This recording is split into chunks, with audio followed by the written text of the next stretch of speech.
अनुज वाला role final नहीं हो पा रहा था और बहुत मुश्किल हो रहा था, समझ नहीं आ रहा था किसको लें, जो भी कैरेक्टर मिल नहीं रहा था उसको। बहुत डिफिकल्ट रोल था वो अनुज का कैरेक्टर। सब लोग कह रहे थे कि ये रोल मैं ही कर लूं, तो वो अनुज को लेके आए, बताया कि ये गोदरेज में सेल्समैन का काम करता है। तो मैं देखा उसको, तो उस समय सेल्समैन वाली पर्सनालिटी थी उसकी, फुल स्लीव का शर्ट, बटन यहाँ लगा के, मांग निकाल के, कंघी करके। अब मेरा कैरेक्टर बिल्कुल उल्टा था, रफ टफ कैरेक्टर था।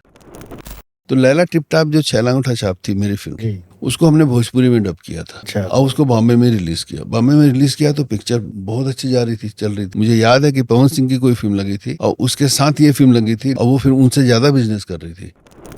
देखिए, क्या मैं ये मानता हूँ कि दुनिया का हर आदमी अच्छा एक्टर होता है, हर आदमी। आप सड़क पे जाइए, भिखारी को देखिए एक्टिंग करते हुए, वो लंगड़ा नहीं होता, लेकिन लंगड़े की कितनी अच्छी एक्टिंग करता है, आपको धोखा खा जाएंगे आप जी उसकी एक्टिंग से। दुकान में जाइए तो दुकानदार कितनी बड़ी एक्टिंग करता है अपना सामान बेचने के लिए। आप साड़ी की दुकान में जाइए तो वो आदमी होते हैं और साड़ी पहन पहन के दिखाते हैं औरतों जैसी हरकतें कर। तो आप देखिए, वो एक्टिंग है ना, हर आदमी एक्टर होता है, बस उसको कैमरे के सामने आता है, उसका कॉन्फिडेंस कम हो जाता है, गिर जाता है, डर जाता है। वो डर हटा दो, वो झिझक हटा दो, तो दुनिया का हर कोई भी आदमी एक्टिंग कर सकता है।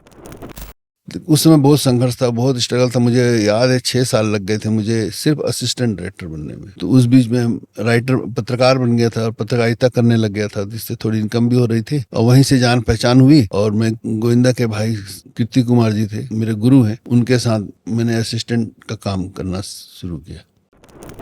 पनाह जब मैं लिखा और फिल्म हिट हुई, उसके बाद मेरा नाम हुआ, तो किसी ने विमल जी को बताया कि सतीश जैन नाम का कोई राइटर है। तो वो बुलाया मुझे, मैं गया, लेकिन मैं राइटर बनना चाहता नहीं था, मैं बनना चाहता था डायरेक्ट। तो मैं हाँ बोल दिया और फिर नहीं बोला। फिर कीर्ति जी के घर रोज जाता था, गोविंदा के घर में रोज जाता था, उनका असिस्टेंट था मैं। तो वहां पर फिर एक दिन पकड़ लिए और बोले तू चल मेरे साथ ऑफिस। और अपने साथ अपने ऑफिस ले गए। ऑफिस ले गए, ऑफिस में जाकर के बैठाया, बोले बताओ पिक्चर लिखनी मेरी तुमको। तो वो फिल्म थी दुलारा। अच्छा। तो बोला ठीक है मैं लिखूंगा, बोला फिल्म। और फिर दुलारा लिखी उनके लिए।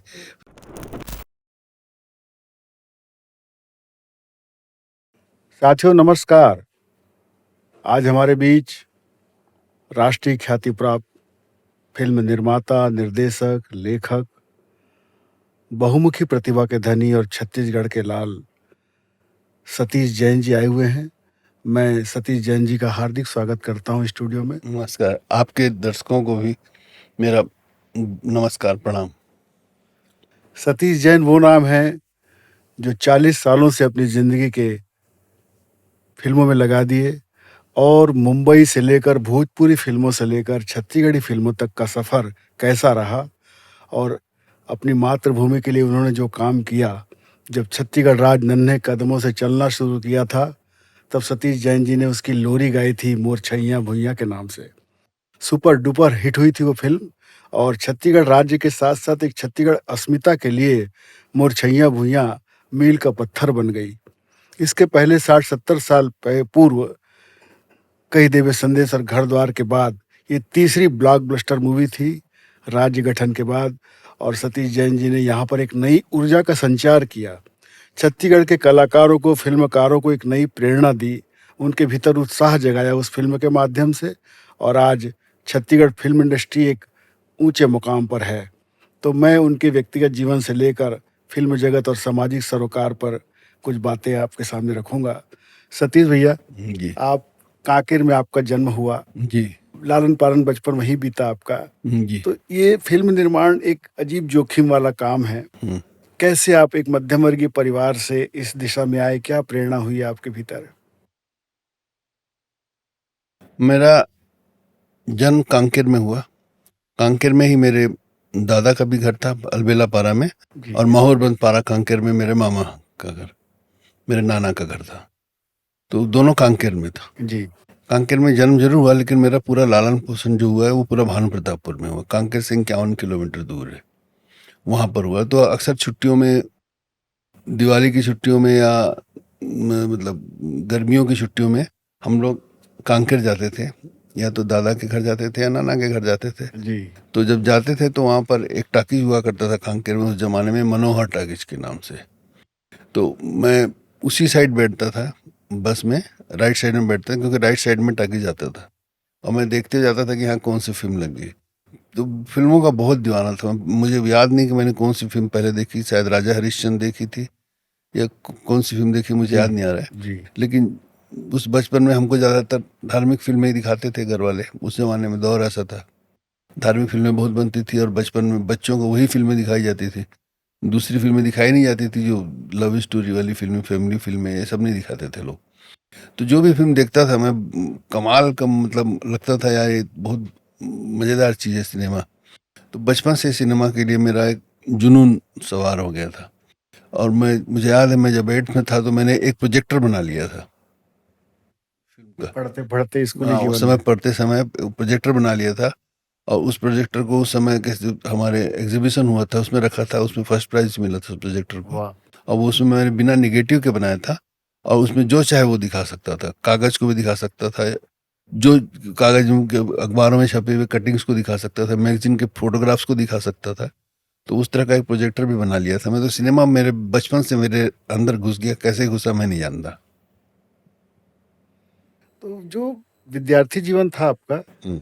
ऐसी मुझे जानकारी मिली कि आपने इंजीनियरिंग का कोर्स किया है। मैकेनिकल इंजीनियरिंग में डिप्लोमा लिया था तो दुर्ग से। ये एक तरह से मैकेनिकल इंजीनियरिंग का कोर्स और फिर सीधे फिल्म इंडस्ट्री की ओर यात्रा, ये देखिए कैसे क्या होता प्रेरणा है, हुई? हमारे ज़माने में हम लोग जिस दौर के में हैं, उस ज़माने में ज़्यादातर फोकस पढ़ाई पे होता था माँ बाप जी का। जी। पढ़ाई पे और सरकारी नौकरी, किसी तरह से बेटे को सरकारी नौकरी मिल जाए, कोई अच्छी नौकरी मिल जाए, सरकारी नौकरी खास करके बहुत बहुत बड़ा फोकस होता था। उस समय लड़कों की, जो जवान लड़कों की शादियां भी जल्दी होती थी जो जी। सरकारी नौकर होते थे, नौकरी करते थे। तो माँ बाप के लिए मैंने पढ़ाई की, लेकिन मेरे अंदर था कि मैं पढ़ जरूर रहा हूँ इनके लिए, पढ़ाई करने के बाद मैं बॉम्बे भाग जाऊंगा। और बहाना बना के, नौकरी वोकरी का बहाना बना के घर से चला गया बम्बई। और वहाँ जाके फिल्मों में संघर्ष करने लगा, फिल्मों में वो डायरेक्टर कैसा बनने के दौर लिए। था सतीश भैया, बिना किसी परिचय के आप मुंबई हाँ, चले वो गए? उन्हें परिचय तो था वहाँ पर, जी मेरी माँ का परिचय में एक खान साहब थे। जी। उन्होंने अपने घर में रखा मुझे अपने साथ, और काफ़ी मदद भी की उन्होंने, जिस तरह से रखा अपना। और मैं वहाँ रह करके फिर मैंने स्ट्रगल किया। उस समय क्या था, ये कोई न्यूज़ चैनल वगैरह नहीं थे, एक दूरदर्शन पर हुआ करता था, जी वो जी। भी संडे को शायद शाम को फिल्में दिखाते थे वो लोग। और कोई खास कोई चैनल नहीं था, कोई जीवी या सोनी इस तरह का कोई चैनल आया ही नहीं था उस समय। तो सिनेमा के नाम पे सिर्फ सिनेमा था, सिर्फ सिनेमा ही बनता था उस समय। जी। और कोई ना कैमरा था, ना मोबाइल था, इस तरह के डिजिटल कैमरा थे नहीं, ना मोबाइल था, कुछ था ही नहीं। तो डिजिटल जमाना था नहीं। तो निगेटिव पे फिल्में बना करती थी। और वो सिर्फ सिनेमा बनते थे, वो बॉम्बे में बनते थे, या चेन्नई में बनते थे, हैदराबाद में बनते थे, कर्नाटक में बनते थे, बेंगलोर में, या फिर पश्चिम बंगाल में, कलकत्ता में बनते थे। तो मुंबई में, तो वहाँ पर स्ट्रगल बहुत हो जाता था, क्योंकि सिनेमा आज तो क्या, बम्बई आप जाओ तो आप सिनेमा में भी काम कर सके, काम सीख सकते हो, टीवी सीरियल में सीख सकते हो, आजकल वेब सीरीज बनती है उसमें बहुत काम सारे करके। प्लेटफॉर्म हैं अब जी। वहाँ भी जाने की जरूरत नहीं, आप रायपुर में रह के काम सीख सकते हो, रायपुर में ही सब सिनेमा फिल्में बनने लगी। तो उस समय बहुत संघर्ष था, बहुत स्ट्रगल था। मुझे याद है 6 साल लग गए थे मुझे सिर्फ असिस्टेंट डायरेक्टर बनने में। तो उस बीच में राइटर, पत्रकार बन गया था और पत्रकारिता करने लग गया था, जिससे थोड़ी इनकम भी हो रही थी। और वहीं से जान पहचान हुई। और मैं, गोविंदा के भाई कीर्ति कुमार जी थे, मेरे गुरु हैं, उनके साथ मैंने असिस्टेंट का काम करना शुरू किया। फिल्म डायरेक्शन के लिए कोई विधिवत शिक्षा की जरूरत पड़ती है क्या सतीश भैया, कि ऐसे साथ में रह विधिवत के? शिक्षा होती है, उस समय पूना इंस्टीट्यूट था, अब तो बहुत सारे इंस्टीट्यूट खुल गए हैं जी जहाँ पर आप जाकर के फिल्म मेकिंग सीख सकते हैं। जैसे मेरी बेटी अभी हैदराबाद में नागार्जुन के स्टूडियो में, नागार्जुन का एक एकेडमी है, जी। वहाँ जाकर के फिल्म मेकिंग सीख रही है। फिल्म मेरे मेकिंग। साथ काम किए, उसके बाद उसको वहाँ भेज दिया हैदराबाद में। तो उस समय नहीं था, उस समय पूना इंस्टीट्यूट था, पूना इंस्टीट्यूट में बहुत मुश्किल से एडमिशन होता था। तो हम लोग उसी तरह के, जैसे मजदूर के जैसे होते हैं ना, काम करते हैं और सीखते हैं, काम करते, काम कर करके सीखते हैं। हम स्कूल से नहीं सीखे। तो मैंने असिस्ट किया अपने, और कीर्ति जी को असिस्ट किया, असिस्ट करते करते करते करते करते फिल्म मेकिंग सीखा मैंने। आप एक बहुत अच्छे निर्देशक हैं, संगीतकार भी हैं, गीतकार भी हैं। कल संगीतकार नहीं हूँ मैं, संगीतकार, कंपोजिंग नहीं करते आप? नहीं, सुनील सोनी करता है मेरा गाने जी सबको। जी। तो कलाकार के अभिनय को पहचानना आपकी खूबी रही है सतीश भैया, नए कलाकारों को सामने लाना। कभी आपको कैमरे के सामने आने की इच्छा नहीं हुई? कई फिल्मों में किया हूँ काम मैं। अभिनय। मेरे दोस्त हैं, कभी बोलते हैं कि भैया, सतीश भैया आप इसमें थोड़ा सा एक छोटा सा रोल कर दो। बड़े रोल के लिए टाइम नहीं निकाल पाता मैं, जी जी। लंबे रोल के लिए। तो एक आध दिन का कोई काम होता है, कोई एक आध सीन का, 2 सीन का काम होता है, तो बुलाते हैं तो मैं जाता हूँ, कर देता हूँ। मैं अच्छा एक्टर नहीं हूँ, एक्टिंग करवाना अच्छा आता है मेरे। फिल्मों में जो लागत आ रही है, जैसा आपने बताया, आज जो छत्तीसगढ़ फिल्म इंडस्ट्री है, तो क्या ये प्रॉफिटेबल है? इसमें कुछ लाभ? नहीं है। देखिए, अब शायद लोग समझेंगे कि यार ये बहुत ज़्यादा अपनी तारीफ कर रहा है, लेकिन हकीकत में अगर आप वहाँ ग्राउंड लेवल पे जाएंगे तो इस साल देखिए, इस साल सिर्फ 2 ही फिल्में चली हैं पूरे साल में। जी। एक अनु शर्मा की फिल्म आई थी सुहाग, अभी कुछ दिनों पहले। उसके बाद हमारी फिल्म अभी जो आई है छैया हुई है 3। 3। बाकी सारी फिल्में फ्लॉप हुई हैं। और मैं मतलब दुख होता है ये कहते हुए कि उन फिल्मों का मतलब 100% फ्लॉप हुई फिल्में, पूरा का इसकी पूरा लागत लॉस भी नहीं हुआ, वसूल हो पाती। लागत भी वसूल नहीं हुआ है। तो ये हाल लगभग पिछले साल फिर 2 फिल्मों की लागत वसूल हुई थी। जी। एक थी हंडा हंडा एक फिल्म आई थी अमलेश नागस की, और दूसरी सैया भुइयां 2। ये दोनों फिल्में कमाई थी, लागत वसूल करने के साथ साथ कमाई भी थी ये फिल्में। बाकी किसी फिल्म का लागत वसूल नहीं होता पिछले साल। तो ये स्थिति है यहाँ पर। लेकिन क्या है, लोगों के पास पैसा है, फाइनेंसर्स हैं, और आते हैं फिल्में बनाते हैं यहाँ, क्योंकि पैसे की कमी नहीं है अभी छत्तीसगढ़ में। तो लोग पैसे वालों की कमी नहीं जो फिल्म में फाइनेंस करना चाहते हैं। फिल्मों में क्या है, तुरंत नाम हो जाता है, तो इस वजह से भी लोग आते हैं फिल्मों में, ग्लैमर के लिए भी आते हैं फिल्मों में। तो कला के लिए भी आते हैं, कला के शौकीन होते हैं कई लोग, कई जी, लोग जी, तो जी। कला के शौकीन लोग भी इस लाइन में आते हैं। पैसा है उनके पास, सोचते क्या करें, जिंदगी में कुछ अलग करना चाहिए, तो इस लाइन में आते हैं। तो वो इस तरह से लोग आ रहे हैं, फिल्में बना रहे हैं, लेकिन प्रॉफिटेबल नहीं है। बिजनेस नहीं है नहीं अभी है छत्तीसगढ़ में। छत्तीसगढ़। और इसके मुकाबले भोजपुरी अच्छी। बहुत बेकार है, छत्तीसगढ़ से भी बेकार है। ऐसा? वहाँ तो टक अब ये हाल है, जब से मैंने छोड़ा है उस भोजपुरी इंडस्ट्री को, उसके बाद से अभी वहाँ भोजपुरी में फिल्में टॉकीजों में ही नहीं लग रही है। अच्छा। उनके पास क्या है, उनका ऑडियंस बहुत बड़ा है, उनके पॉपुलेशन बहुत गाने ज्यादा। बहुत चलते हैं सतीश सुनिए भैया। मेरी बात को, उनका भोजपुरी का क्या है, पॉपुलेशन बहुत बड़ा है, हमारे जी। छत्तीसगढ़ की तुलना में बहुत बड़ा पॉपुलेशन है। जी। और जो भोजपुरी बोलता है, जी। हमारे छत्तीसगढ़ में क्या होता है कि बहुत सारे ऐसे लोग हैं जो छत्तीसगढ़ी में बात नहीं करते, हिंदी में बात करते हैं। जी। तो हिंदी वाले बहुत ज़्यादा, गांव के लोग ही छत्तीसगढ़ी बात करते हैं। तो वहाँ पर क्या, हर आदमी चाहे अमीर हो चाहे गरीब हो, चाहे कोई भी किसी भी मतलब क्षेत्र का हो, वो हर कोई भोजपुरी में बात करते हैं।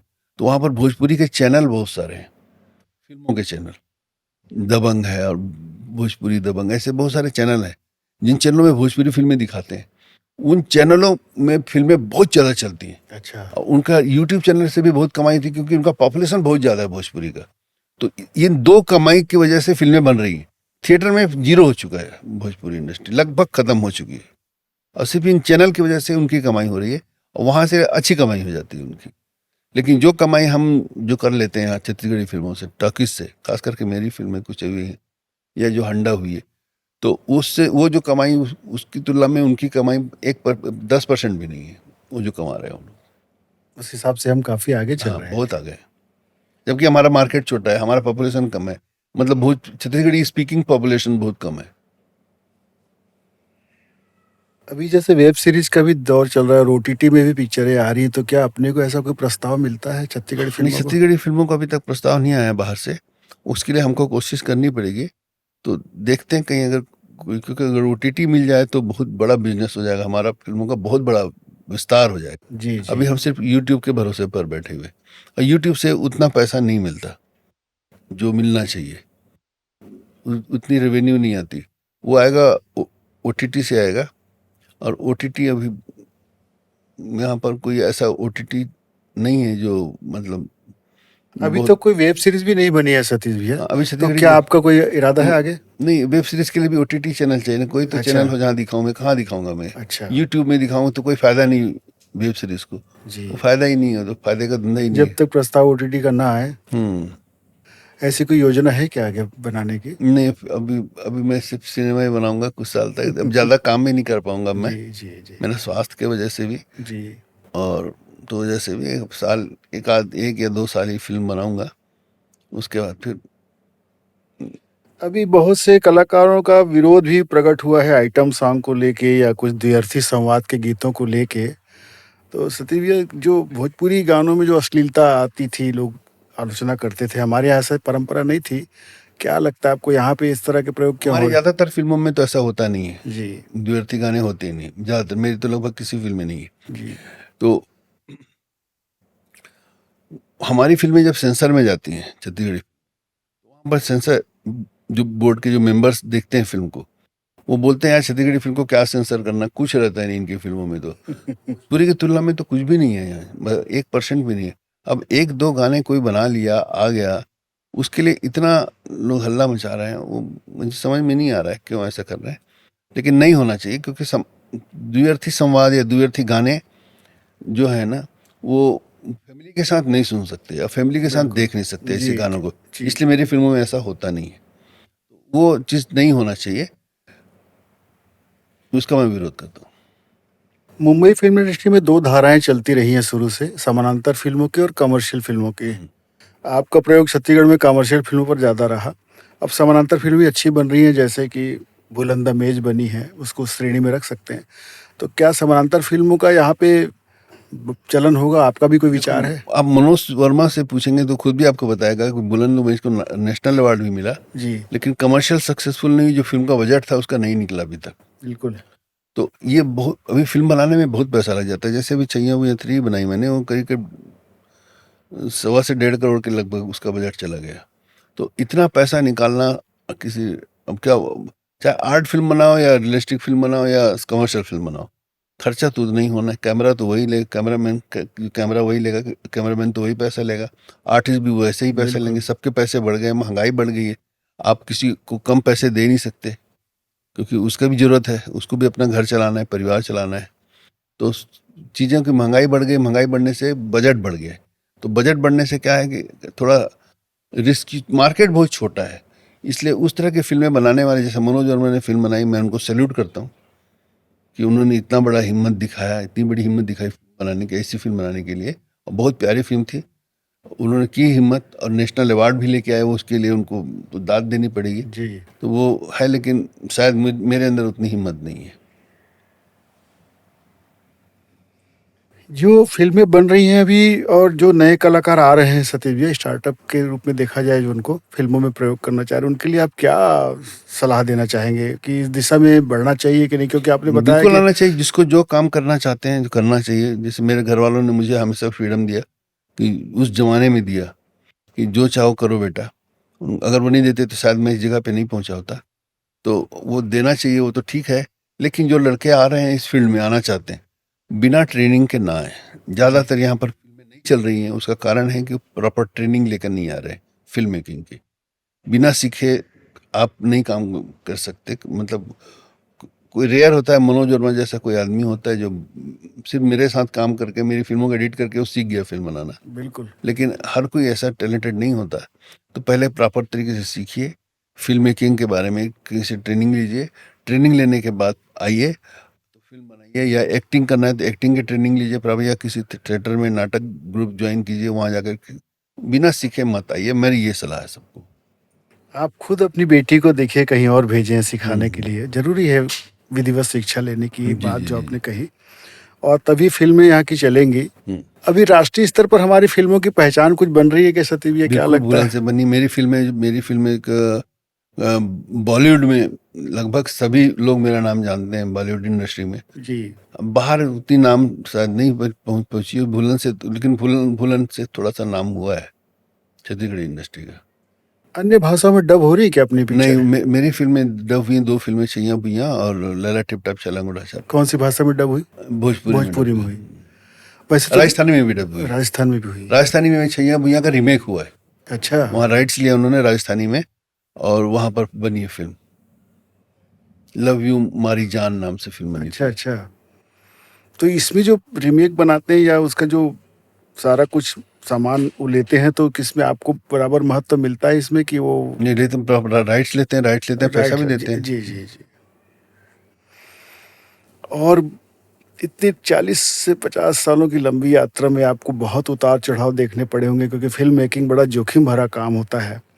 क्या संभावनाएं सामने आएंगी कुछ समझ में आता नहीं। ऐसी निराशा और हताशा के क्षणों में आप कैसे अपने आप को प्रेरित करते हैं सतीश भैया? कुछ बताना चाहेंगे? नहीं नहीं, मैं बहुत खुश रहता हूँ। मेरा परिवार बहुत अच्छा है। मेरी बीवी मेरी बहुत बड़ी प्रेरणा स्रोत है। जी मेरी बेटी, मेरा बेटा, मेरे माँ बाप, मेरे भाई बहन, मेरा परिवार बहुत अच्छा है। एक बहुत बेहतरीन परिवार, अच्छा परिवार है हमारा। तो उसमें निराशा की बातें नहीं आती मन में, अच्छा हताशा की बातें नहीं आती। जो भी होता है सब मिलजुल के हम लोग आपस में एक दूसरे का दुख बांट लेते हैं। जी जी। और संगीत की जैसे बात करते हैं, एल्बम की तरफ कभी आपका झुकाव हुआ? एल्बम कुछ एल्बम बना है? बीच में मैंने एक एल्बम बनाना शुरू किया था। तब ये यूट्यूब वाला ज़माना नहीं आया था, जी वो कैसेट वाला ज़माना था। तो उस ज़माने में मैंने एक एल्बम बनाया था, माया के बुखार नाम से। लेकिन उसको बनाया तो लिया और चल भी गया था वो एल्बम, लेकिन उसकी मार्केटिंग बहुत कठिन थी उस समय। जी जैसे यूट्यूब में आजकल क्या आप डाल दो तो पैसा अपने आप आता रहता है। उसमें क्या था, गांव-गांव में कैसेट को पहुंचाना, हर शहर में। अब बिलासपुर है, वहाँ 10 ठो दुकान है, वहाँ पहुंचाना, फिर उनसे पैसा लेना, वो बड़ा कठिन काम था। मुझे लगा यार ये काम मैं नहीं कर पाऊँगा, जी तो जी। मैंने वो सुंदरानी को भेज दिया पूरा एल्बम। केवल सहायक के तौर पे काम करते करते आपने फिल्म की ऐसी महारत हासिल कर ली कि आज से 25 साल पहले जब छैया भुइयां रिलीज हुई तो कोई कह नहीं सकता था कि ये फिल्म किसी भी मामले में कमजोर है किसी भी मुंबई फिल्म से। तो सतीश भैया, लगातार मुंबई में आप 15 सालों तक रहे, फिर भोजपुरी की तरफ भी आपका रुझान हुआ, वो कैसे हुआ? नहीं, नहीं, भोजपुरी का रुझान बहुत बाद में हुआ। जी वहाँ पर मैं हिंदी फ़िल्मों में फिर असिस्टेंट डायरेक्टर था। फिर वहाँ से राइटर बन गया। एक फ़िल्म मैंने लिखी, पनाह नसीरुद्दीन शाह थे उसमें, और वो फ़िल्म बहुत सक्सेसफुल, पहली पहली फ़िल्म हिट हो गई थी एज़ ए राइटर मेरी। तो उसके बाद बहुत सारी फ़िल्में मैंने लिख रहा था गोविंदा के लिए। मन नहीं था, फ़िल्में लिखने का बिल्कुल मन नहीं था। मैं डायरेक्टर बनना चाहता था, और डायरेक्टर बनाने के लिए उस समय कोई तैयार नहीं होते थे। क्योंकि उस समय क्या था, जितने भी राइटर लोग थे, डायरेक्टर बनते थे ना, सब फ्लॉप हो जाते थे। जी हाँ, तो वो इसलिए वहाँ बैठ गई थी बात कि राइटर अच्छा डायरेक्टर नहीं बन सकता। जबकि आज की तारीख में जितने बड़े डायरेक्टर हैं पूरे हिंदुस्तान के, सारी दुनिया में, वो सारे राइटर हैं। राइटर लोग ही डायरेक्टर हैं। तो आपकी इमेज वहाँ राइटर की बन गई थी? वहाँ राइटर की बन गई थी और मुझे काम नहीं मिल रहा था डायरेक्शन का। तो ओह मैंने फिल्म बना दी छैया भैया, अच्छा। खुद प्रोड्यूस कर दिया, डायरेक्शन भी किया उस फिल्म का। पिक्चर हिट भी, उसकी तो कहानी अलग है, सब जानते हैं उसकी तो कहानी। इसकी स्क्रिप्ट राइटिंग भी आपने की छैया हैं? भैया की? हैं? छैया जो भैया की पूरी स्टोरी स्क्रीन प्ले सब मैंने लिखा था, डायलॉग मैंने लिखा था, प्रोडक्शन भी मैंने किया था। मेरे पिताजी प्रोड्यूसर थे उसके, जी और मैं डायरेक्टर भी था उसका। और फिल्म बनी उसका, तो वो तो जो हुआ उसके साथ वो तो इतिहास है, में दर्ज है। तो उसके बाद लगातार फिल्में बना रहा था। माया बनाई, झन बुला माँ बापला बनाया, टूरेक्स वाला बनाया, लैला टिप टाप छलांग उठा, ये सारी फिल्में चली। तो लैला टिप टाप जो छलांग उठा छाप थी मेरी फिल्म, जी उसको हमने भोजपुरी में डब किया था, अच्छा। और उसको बॉम्बे में रिलीज़ किया। बॉम्बे में रिलीज़ किया तो पिक्चर बहुत अच्छी जा रही थी, चल रही थी। मतलब उस समय वहाँ के स्टार्स की फिल्में लगी थी। मुझे याद है कि पवन सिंह की कोई फिल्म लगी थी, और उसके साथ ये फिल्म लगी थी, लैला कमाल बा छैला धमाल बा, ऐसा कुछ नाम रखे थे हम जी उसका। लैला टिप टाप छैला उठा छाप को, और वो फिर उनसे ज़्यादा बिजनेस कर रही थी। इसके आर्टिस्ट भोजपुरी ही थे? नहीं, ये सेम फिल्म को, अच्छा ये अच्छा करण खान वाली फिल्म को डब कर दिए थे हम। अच्छा अच्छा। रीमेक नहीं किया था, इसी को डब करके वहां लगा दिए, भोजपुरी में डब करके लगा। वो डब पिक्चर का बिजनेस अच्छा हो रहा था, बहुत पसंद कर रहे थे लोग, उससे ज्यादा कलेक्शन दे रही थी पवन, बताया ना, पवन सिंह की फिल्म से। जी तो ये बात निरहुआ तक पहुंची, दिनेश लाल यादव तक, जो आजमगढ़ के एमपी भी थे पहले। जी जी तो उनके पास बात पहुंची, तो उन्होंने फिल्म देखी। फिल्म देखने के बाद फिर कहीं से नंबर लिया मेरा, और फिर मुझे बुलाया बम्बई, और कहा मेरे लिए एक भोजपुरी फिल्म बना दो। तो मैंने उनके लिए फिर एक भोजपुरी फिल्म बनाई, सेम कहानी को, लैला टिप टाप चरंग उठा छाप को ही बना दी भोजपुरी में। बोले इसी कहानी को बनाओ बोले, तो उसी को बना दी। वो निरहुआ हिंदुस्तानी के नाम से बनाई, और उस फिल्म ने फिर वहाँ पर पिछले 20 सालों का रिकॉर्ड तोड़ दिया। उसके बाद फिर मैंने निरहुआ रिक्शा वाला 2 बनाई, जी। उन्हीं के लिए बनाई, दिनेश लाल यादव के लिए, उन्हीं के प्रोडक्शन में बनाई। वो उसने निरहुआ थे उसमें हीरो, रिक्शा वाला टू में? वो भी सब निरहुआ, निरहुआ मतलब दिनेश लाल यादव, अच्छा अच्छा उनका निक नेम है अच्छा। निरहुआ। जी जी। तो वो फिल्म भी, उस फिल्म ने निरहुआ हिंदुस्तानी का भी रिकॉर्ड तोड़ दिया। तो उसके बाद फिर वहाँ पर 6-7 फिल्में किया, लेकिन बम्बई में रहना अच्छा नहीं लग रहा था। मैं, बच्चे यहाँ बड़े हो गए थे, छत्तीसगढ़ी फिल्में बहुत दिन से बनाया नहीं था मैं। तो मैं वापस आया, और यहाँ पर आकर के मैंने हंस जन पगली फंस जावे बनाई। और वो फिल्म जो कलेक्शन के हिसाब से उस जमाने में उस फिल्म ने 12-13 करोड़ का ग्रॉस जी किया, वाह। जो लोग सपने में भी नहीं सोच सकते। तो उसके बाद फिर काफ़ी फिल्में बनाई, छैया भुइयां 2-3 ये सब बनाई। सतीश भैया, मैं ये जानना चाह रहा था कि फिल्म निर्देशन भोजपुरी का भी किया आपने और हिंदी फिल्मों का भी किया? हिंदी फिल्म में राइटिंग किया, डायरेक्शन राइटिंग, नहीं अच्छा किया। डायरेक्शन नहीं किया आपने। अंततः आपके भीतर छत्तीसगढ़ की जो माटी का प्यार था वो खींच लाया और छैया भूया में आपने प्रयोग किया। छैया भूया के बाद आपने एक लंबे अंतराल के बाद सीक्वल के तरफ झुका हुआ आपका सीक्वल छैया भूया 2 20 साल का अंतर क्यों हो गया? क्योंकि जिस समय मैंने फिल्म बनाई थी ना, छैया भैया या जान भूलो माँ बापरा या जो लैला टिप टॉप वगैरह जो फिल्म आई थी, उस समय सिक्वल का जमाना नहीं था, सिक्वल का जी। दौर नहीं था, लोग सोचते भी नहीं थे।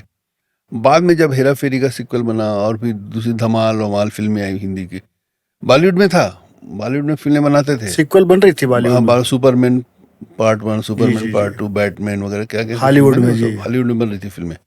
लेकिन हिंदी फिल्मों में नहीं था हिंदी चल। फिल्मों में चलन बाद में शुरू हुआ है। जी। जब हुआ तो हिंदी फिल्मों में चांस हुआ तो कुछ छत्तीसगढ़ी फिल्में भी बनी। जैसे मेरी फिल्म थी एक माया, उसका माया 2 किसी ने बना दिया, मैंने नहीं बनाया वो माया जी। 2, माया मैंने बनाई थी। तो वो फिर मेरे ऊपर कई लोग बोले कि छैया भैया बहुत बड़ा ब्रांड है, इसको पार्ट 2 बनाओ। तो फिर मैंने सोचा चलो बना देते हैं पार्ट 2। फिर मैंने छैया भैया पार्ट 2 बनाई। फिर पार्ट 3 की भी प्रेरणा हुई। पार्ट 2 बनाने के बाद फिर मैं सोचा कि अभी पार्ट 2 इतनी चल गई है, अब इसका सीक्वल बनाना है। क्योंकि पार्ट 1 के बाद पार्ट 2 में जो बनाई वो सीक्वल नहीं बना पाया, क्योंकि उस समय तक कॉलेज की कहानी थी, हीरो कॉलेज के थे, और उसके जो अनु शर्मा थे, शिक्षा व्यवस्था पर थी। हाँ, जो अनु शर्मा थे यार, शेखर सोनी थे, वो 25 साल बाद, मतलब उनकी खुद उस समय 25 साल की उम्र थी, तो 50 साल हो गए थे तो उनको कॉलेज तो स्टूडेंट दिखाता तो लोग एक्सेप्ट नहीं करते। जी, जी। तो मैंने नए कलाकारों को लेकर के सेम फिल्म का रीमेक कर दिया, छैया भैया का पार्ट 1 का रीमेक कर दिया। लेकिन ये फिल्म मैंने रीमेक नहीं किया, ये फिल्म सिक्वल है। मतलब छैया भैया 2 जहाँ पे खत्म हुई थी, उसके बाद छैया भैया 3 शुरू होती, एक नई कहानी के साथ बना। जी, जी, जी। अक्सर ऐसा होता है कि सीक्वल में वही कलाकार काम करते हैं। इसमें हैं वो हाँ, कलाकार हैं, चाहे सारे वो कलाकार हैं। टॉम क्रूज की पिक्चरें देखो, हाँ, हाँ। तो अनुज शर्मा के बाद लंबा गैप होने के कारण फिर आपने नए कलाकारों को तो लिया। फिर वो जो नए कलाकारों को छैया भैया 2 में लिया, जी। वो सारे कलाकार छैया भैया 3 में है। 3 में है। हाँ। क्योंकि वो उम्र का भी एक मामला बनता हाँ, तो है इसमें उम्र स्टोरी के का, हाँ, हिसाब से। इसलिए मैं जल्दी बना दिया कि फिर उम्र के चक्कर में मत फंस जाऊं। जी, ये जी। कलाकारों की उम्र बढ़ जाएगी, इसमें जो बच्चे काम किए थे वो बच्चों की उम्र बढ़ जाएगी, जो दादा दादी थे उनकी उम्र ज्यादा बढ़ जाएगी, फिर मुश्किल हो जाएगा, हो जाएगा सिक्वल बनाना मुश्किल हो जाएगा। इसलिए मैंने तुरंत बना दिया है। यहाँ पे आपने स्क्रिप्ट राइटिंग में भी काफी काम किया है सतीश भैया। हम्म। सारी फिल्मों की स्क्रिप्ट राइटिंग आप ही करते हैं। ये निर्देशन भी और स्क्रिप्ट राइटिंग भी और फिर शूटिंग भी और फिल्मों का निर्माण भी आप कैसे मैनेज करते हैं? क्योंकि बहुत से हमारे दर्शकों को जिज्ञासा थी कि सतीश जैन जी जो हैं उस सारे क्षेत्र में दखल रखते हैं, तो कैसे संभव हो पाता है? अब तो गाने भी लिखने लग गया हूँ। हाँ, तो ये संभव कैसे हो पाता मैं है? चल हटकों देख ली से लगातार मैं गाने लिख रहा हूँ, मेरे जी। गाने और हर फिल्म में मेरे गाने हिट हो रहे हैं। जी। इस फिल्म में भी मेरे 3 गाने सुपर हिट हो गए। अभी ये 3 दारू में नहीं चढ़े, सोना, छैया भूया 3 हाँ में। हाँ, छैया भैया 3 के 3 गाने सुपर हिट हुए हैं। दारू नहीं चढ़े एक गाना हिट हुआ है, एक सोना जैसे दिल हिट हुआ है, और एक और गाना हिट हुआ है, क्या नाम से, माया करे लतोला आए नहीं, जी, जी। वो एक गाना हिट हुआ है। तो ऐसे गाने लगातार मेरे गाने हिट हो रहे हैं इसमें। उसके उसके पहले वाली फिल्म में भी माया का मौसम एक गाना था, छैया भैया 2 में वो हिट हो गया था। उसके पहले ले शुरू हो गया, मैं कहानी में भी मैंने गाने लिखे थे, जी। और उसके बीच लगभग सारे गाने सुपर हिट थे, उसके मेरे लिखे हुए गीत थे। स्टोरी भी आपकी तो बहुत स्टोरी ही। मैं लिखता हूँ क्योंकि स्टोरी राइटर तो पहले से था मैं। जी। क्या होता है, खुद एक स्टोरी लिख के उसको खुद डायरेक्ट करने में ना, क्या दूसरे की स्टोरी को समझना पड़ता है। कभी कभी क्या डायरेक्टर ना कहानी की आत्मा को नहीं समझ पाते कि उसकी आत्मा क्या है कहानी की। जब आत्मा को नहीं समझ पाते कहानी की, तो वो गलत फिल्म बना देते हैं, राइटर के साथ जस्टिस नहीं होता उसका, तो गलत फिल्म बनाते हैं, तो फिल्में नहीं चलती। अब जब मैं खुद अपनी फिल्में खुद लिखता हूँ, इसका स्क्रीन प्ले खुद लिखता हूँ, तो मुझे आसान होता है उस फिल्म को निर्देशन करने में, उस फिल्म को समझने में। 25 साल पहले जब छैया भुइयां आपने बनाई, तो उस समय यहाँ पे उतना टेक्निकल सपोर्ट आपको मिला कि आपने बाहर से मदद ली? नहीं, छैया भैया के समय में कुछ भी यहाँ पर था नहीं, क्योंकि कैमरे में बनती थी, निगेटिव में बनती थी उसमें जी, फिल्में। जी। उस समय डिजिटल दौर नहीं आया था, तो सब कुछ कैमरा इक्विपमेंट सब बम्बई से मंगाया। उसका पोस्ट प्रोडक्शन भी पूरा बम्बई में हुआ, डबिंग, मिक्सिंग, बैकग्राउंड म्यूजिक वगैरह सब काम बम्बई में हुआ, और बम्बई से ही उसका काम हुआ था पूरा। सिर्फ अच्छा। आर्टिस्ट यहाँ के थे लोकल। पहली बार, मतलब जो घर द्वार हो या कही देवे संदेश, इन दोनों फिल्मों में ज्यादातर कलाकार बाहर के थे, बहुत कम आर्टिस्ट छत्तीसगढ़ के थे, हीरो हीरोइन सब बाहर के थे। लेकिन इस फिल्म में मैंने प्रयोग किया कि सारे कलाकार छत्तीसगढ़ के रखे, पूरे कलाकार 100%, एक भी कलाकार मुंबई से लेके नहीं आया। हिंदी फिल्मों का कोई भी कलाकार नहीं था। शायद ये वजह भी है कि लोगों को वो बहुत अच्छी छत्तीसगढ़ी बोले, छत्तीसगढ़ी कल्चर को, संस्कृति को समझते थे, तो उन्होंने उस करेक्टर को अच्छे से निभाया। उनका बॉडी लैंग्वेज जो था वो छत्तीसगढ़ियापन था उसके अंदर। शायद इस वजह से भी लोगों को फिल्म बहुत अच्छी लगी।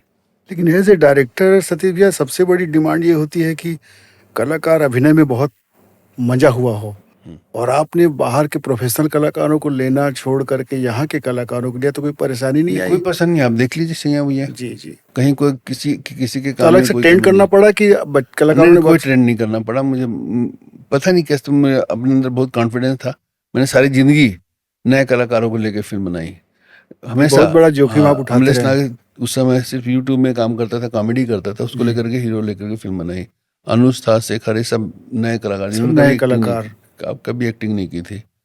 मन कुरैशी भी उस समय लगभग नया ही था, जो उसके साथ मैंने हरजन तो पगली इतनी बनाई। बड़ी जोखिम लेते हैं तो सतीश वो भैया? डरता नहीं। मैं जब किसी, देखिए क्या, मैं ये मानता हूँ कि दुनिया का हर आदमी अच्छा एक्टर होता है, जी। हर आदमी।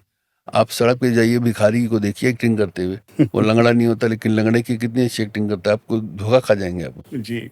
उसकी एक्टिंग से। दुकान में जाइए तो दुकानदार कितनी बड़ी एक्टिंग करता है अपना सामान बेचने के लिए। आप साड़ी की दुकान में जाइए तो वो आदमी होते हैं और साड़ी पहन पहन के दिखाते हैं औरतों जैसी हरकतें कर। तो आप देखिए वो एक्टिंग है ना। जी। हर आदमी एक्टर होता है, बस उसको कैमरे के सामने आता है, उसका कॉन्फिडेंस कम हो जाता है, गिर जाता है, डर जाता है। वो डर हटा दो, वो झिझक हटा दो, तो दुनिया का हर कोई भी आदमी एक्टिंग कर सकता है। सतीश जी, जब पहला फिल्म छत्तीसगढ़ी में बनाने का आपका विचार आया, छैया भुइया, तो यहाँ पे सबसे बड़ी जरूरत रहती है कलाकारों की, तो कास्ट सिलेक्शन कैसे हुआ आपका, और अनु शर्मा जी कैसे आए अभिनय के क्षेत्र में? मैं उस समय अखबार में ऐड देने गया था, भास्कर में, जी। दैनिक भास्कर में। तो मेरा इंटरव्यू कर रहा था शेखर सोनी, वो पत्रकार था उसका। जी। वो मेरा इंटरव्यू कर रहा था और मैं उसका चेहरा देख रहा था। तो अब मुझे उसमें बड़ा भाई दिखाई दे रहा था उसके चेहरे पे, जिस तरह से बात कर रहा था, जो उसकी स्माइल थी, मुस्कान था, उसकी पर्सनालिटी थी। तो बाद में रात को 12 बजे हम लोग नीचे चाय पीने आए। नवभारत और भास्कर के बीच में चाय की गुमटी है वहाँ। जी। तो वहाँ पर मैंने उसको पूछा, शेखर को, शेखर तू हीरो बनेगा क्या मेरी फिल्म में? उसके हाथ से चाय का कप छूट गया था। तो वो फिर तैयार हो गया वो। तो इस तरह से शेखर को लिया मैंने, और अनुज को लेना था। तो मैंने वो जो ऐड दिया था, उस ऐड से बाकी सारे कलाकारों का सिलेक्शन हो गया था। बहुत सारे कलाकार, जितने कलाकार थे वो स्क्रीन सब। टेस्ट इस पे लिए होंगे ना? स्क्रीन टेस्ट तो उनका लिया जो एकदम नए थे। नए थे। स्क्रीन टेस्ट नहीं लिया, कोई कैमरा हमारा था नहीं उस जी, समय मेरे जी। पास।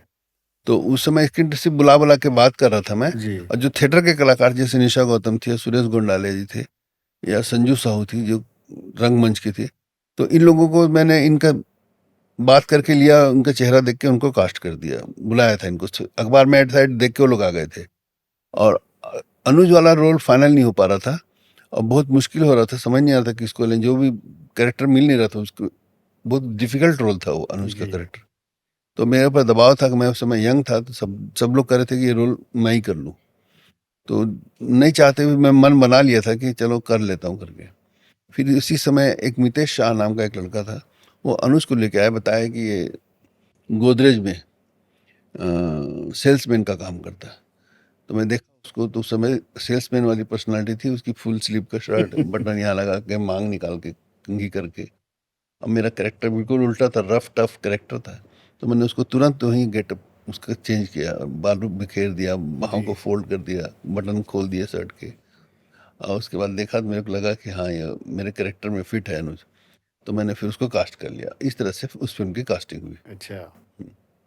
बाकी सब थिएटर के भी कलाकार थे? थिएटर और के बहुत कुछ सारे कलाकार थे। थिएटर कलाकारों को मैंने इंटरव्यू भी नहीं किया उनसे, उनको सिर्फ चेहरा देख के ले लिया। और शूटिंग का लोकेशन रायपुर ही रहा कि बाहर भी जा? ने ज्यादातर शूटिंग भिलाई में किया, थोड़ा सा पोर्शन रायपुर में किया मैंने। अच्छा। और दूर इलाकों में नहीं किया? नहीं नहीं, बस पार्ट 2 पार्ट 3 के अब भी बॉम्बे में किया थोड़ा सा। अच्छा। बॉम्बे के और ये पार्ट 2 पार्ट 3 के लोकेशन भी कहाँ चुना आपने, कहाँ का? कसडोल कसडोल का लिया। कसडोल, बड़ौदा बाजार और शिवरी नारायण में और रायपुर में। अच्छा। बाद की फिल्में जो आपने बनाई हैं उसमें फिर क्या छत्तीसगढ़ में आपको सपोर्ट मिला निर्माण में, कि फिर से बाहर की मदद लेनी पड़ी फिल्म निर्माण में टेक्निकल पॉइंट ऑफ व्यू से? हनबुल्ला माँ बाप मैंने बनाई थी, वो फिल्म बहुत महंगी फिल्म थी उस जमाने में। मतलब 2000 में 2002 में वो फिल्म 95 लाख की फिल्म थी। आज के हिसाब से देखा जाए तो 3.5-4 करोड़ की फिल्म थी वो। वहाँ बाहर से ही बनवाया था तो आपने? नहीं, हाँ, यही? सब चीज़ें बाहर से आई थी उसमें। तो बहुत महंगी फिल्म थी, उसमें मेरा बहुत पैसा लग गया था।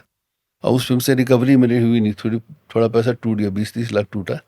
तो थोड़ा सा मैं टेंशन में था कि अब कैसे। फिर उसके बाद जब डिजिटल दौर आया तो मैंने प्रोड्यूस नहीं की, रॉकी दसवानी है और प्रकाश अवस्थी, इन्होंने एक फिल्म प्रोड्यूस की माया, मैं उसमें डायरेक्टर था। उसके बाद 2-3 फिल्में की, फिर अब वापस मैं प्रोडक्शन में आ गया हूँ, अपनी फिल्में अब खुद बनाने लगा। तो छत्तीसगढ़ में जैसा आप फिल्म बना रहे हैं तो यहाँ पे इन्वेस्टर प्रमोटर्स सब पर्याप्त मिल रहे हैं और सारा डिजिटल काम यहाँ हो रहा है कि अभी भी बाहर की मदद अभी सब काम यहाँ होता है, पूरा काम यहाँ होता है। किसी काम के लिए हमको सेंसर के अलावा और किसी काम के लिए मुंबई या कहीं जाना नहीं पड़ता। बहुत अच्छा। पूरा काम यहाँ पर, एक से एक एडिटर है, एक से एक साउंड रिकॉर्डिस्ट है, एक से एक टेक्नीशियन है, एक से एक कलाकार है, एक से एक कैमरामैन है। किसी चीज़ की, किसी काम के लिए हमको अभी बॉम्बे, कलकत्ता या साउथ में मद्रास या कहीं जाना नहीं पड़ता। सब हमारा काम हम यहीं करते हैं। सिर्फ सेंसरशिप के लिए, सेंसर करवाने के लिए बॉम्बे जाना पड़ता है। ललित अग्रवाल जी की प्रेरणा से हमारा जेड सीरीज भी आज बहुत सुविधा संपन्न है। बिल्कुल, देखा मैंने, स्टूडियो देखा, कैसा बहुत लगा आपको? बहुत अच्छा स्टूडियो है, बहुत वेल इक्विप्ड है, बिल्कुल मॉडर्न स्टूडियो, नया स्टूडियो जो जी आज के हिसाब से इक्विप्ड है कम्प्लीटली, जी, और मॉडर्न है, बहुत बहुत खूबसूरत भी है, स्टूडियो भी है। बहुत बहुत शुक्रिया यहाँ आपका। टेक्नीशियन भी बहुत अच्छे हैं। जी जी जी। जी, जो फिल्में क्योंकि स्टूडियो जो चलता है ना, स्टूडियो मशीनों से नहीं चलता। जी स्टूडियो चलता है, जो भी स्टूडियो चलता है उसके टेक्नीशियन से चलता है, उसके साउंड रिकॉर्डिस्ट से चलता है, उसके एडिटर से चलता है। अगर वो अच्छे होंगे तो स्टूडियो चलेगा, और चाहे आप कितना भी अच्छे मशीन ले आओ, तो वो होना बहुत जरूरी है। मुझे यहाँ पर जो रिकॉर्डिस्ट वगैरह हैं, जो टेक्नीशियन है, बहुत अच्छे ललित जी ने लिए हैं। जी इसलिए मतलब दोनों का कॉम्बिनेशन, स्टूडियो भी अच्छा है, टेक्नीशियन भी अच्छे हैं, जी। ये बहुत अच्छा कॉम्बिनेशन है। सतीश भैया, फिल्म डायरेक्टर विमल कुमार जी के साथ भी आपको काम करने का मौका मिला, तो उनके साथ कैसा अनुभव रहा आपका, क्या रहा? पनाह जब मैं लिखा और फिल्म हिट हुई, उसके बाद मेरा नाम हुआ, तो किसी ने विमल जी को बताया कि सतीश जैन नाम का कोई राइटर है, तो वो बुलाया मुझे। मैं गया, लेकिन मैं राइटर बनना चाहता नहीं था, मैं बनना चाहता था डायरेक्टर। जी तो मैं हाँ बोल दिया, और फिर नहीं बोला। फिर कीर्ति जी के घर रोज जाता था, गोविंदा के घर में रोज जाता जी था, उनका जी असिस्टेंट था मैं। जी। तो वहां पर फिर एक दिन पकड़ लिए और बोले तू चल मेरे साथ ऑफिस, और अपने साथ अपने ऑफिस ले गए। ऑफिस ले गए, ऑफिस में जा करके बैठाया, बोले बताओ पिक्चर लिखनी है मेरी तुमको। तो वो फिल्म थी दुलारा। अच्छा। तो बोला ठीक है मैं लिखूंगा, बोला फिल्म, और फिर दुलारा लिखी उनके लिए। फिर विमल जी इतने प्यारे इंसान है ना, कि मैं कह सकता हूँ कि उनका जो घर था वो मेरा घर था, उनका परिवार मेरा, पर उनका बेटा सनी मुझे बड़े भाई की तरह मानता भी है, इज्जत भी देता है। इतनी उनकी, आत्मीयता हाँ, थी उनके उनकी साथ। वो भाभी जी जो है, विमल जी की पत्नी है, धर्म पत्नी, वो मुझे भाभी कहता हूँ उनको, और मुझे बेटे जैसे प्यार करती है। मैं जितनी चाहे फिल्में कोई भी लिख रहा था, फिल्में सारे लिख रहा था, लेकिन रात का खाना मैं बता नहीं सकता, 90% दिनों में, मतलब 30 महीने के 30 दिन में 25 दिन तो उन्हीं के घर में रात का खाना खाता था, विमल जी के यहाँ। विमल जी के घर, विमल जी के साथ। तो उनके साथ बहुत पारिवारिक संबंध था। मैंने उनकी फिल्में, बहुत सारी फिल्में लिखी, मैंने राजा जी लिखी उनकी, और उनकी भाभी जी ने फिल्में बनाई, 1-2 फिल्में मिठुन के लिए बनाई, 2 फिल्में, वो दोनों फिल्में मैंने लिखी। तो उनके साथ आज भी मेरा बहुत अच्छा संबंध है। रायपुर आते हैं तो उनसे मुलाकात होती रहती। ललित जी का एल्बम करने आते हैं वो। जी तो जी हम ललित अग्रवाल जी हैं यहाँ रायपुर के, उनका एल्बम करने आते हैं, जो इस स्टूडियो के मालिक भी हैं। उनका एल्बम करने आते हैं तो उनसे मुलाकात अभी भी होती रहती है, फ़ोन पे अभी भी लगातार उनसे बात होती रहती है, और उनका मुझे सानिध्य भी मिलता है। विमल जी की फिल्में सब प्राय प्राय अच्छी चली हैं। सारी फिल्में वो, मतलब उन्होंने जो फिल्में बनाई हैं, जितनी फिल्में बनाई वो बहुत प्यारी पारिवारिक फिल्में बनाई, फैमिली फिल्में बनाई, साफ सुथरी पारिवारिक फिल्में बनाने में उनको महारत हासिल है। जी जी। कहीं ना कहीं वो भी प्रेरणा आपके भीतर थी, वो जी, जी। संस्कार पड़ा हाँ, कि ये आप यहाँ। छत्तीसगढ़ी फिल्में बना रहा हूँ, हो सकता है विमल जी का असर जरूर होगा उसमें। जरूर जरूर। विमल जी की सोच का, विमल जी की फिल्मों का असर है।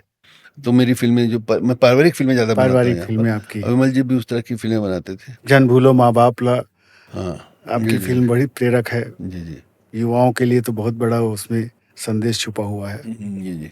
विमल जी की फिल्में थी, दरिया दिल थी, जी एक फिल्म तो दरिया दिल थी, दूसरी जैसी करनी वैसी भरनी, वो कमाल की फिल्म थी, जो विमल जी ने खुद डायरेक्ट की थी उस फिल्म को। तो वो, उसमें कादर खान, गोविंदा वगैरह थे, किमी काटकर भी थी उसमें, उस जी जमाने की जी। बहुत फेमस एक्ट्रेस थी वो, और वो फिल्म बहुत खूबसूरत फिल्म थी। उसके बाद फिर मेरे साथ फिल्म बनाई विमल जी ने, दरिया तो दिल। उसमें भी आपने सहयोग किया था? नहीं, उस जैसे समय नहीं था, उस समय तो मैं उस समय तो असिस्टेंट डायरेक्टर था मैं, जी। उसमें असिस्टेंट डायरेक्टर, उसमें राइटर बना नहीं था। मैंने उनकी फिल्म लिखी दुलारा, पहली फिल्म विमल जी की फिल्म लिखी थी दुलारा। तो आपसे बातचीत करके बहुत अच्छा लगा सतीश भैया। जी थैंक यू। और छत्तीसगढ़ की आप यात्रा के बहुत बड़े साक्षी हैं, और आने वाला वक्त जब छत्तीसगढ़ फिल्म का ऊंचाइयों पर पहुंचेगा तो आप जैसे मील के बुनियाद के पत्थरों को भुला पाना किसी के लिए मुमकिन नहीं होगा। धन्यवाद बहुत इसके बहुत लिए। आपका धन्यवाद। जी जी। प्यारे साथियों, मुझे आशा है कि आपको ये बातचीत पसंद आएगी। आपका सबका बहुत बहुत धन्यवाद।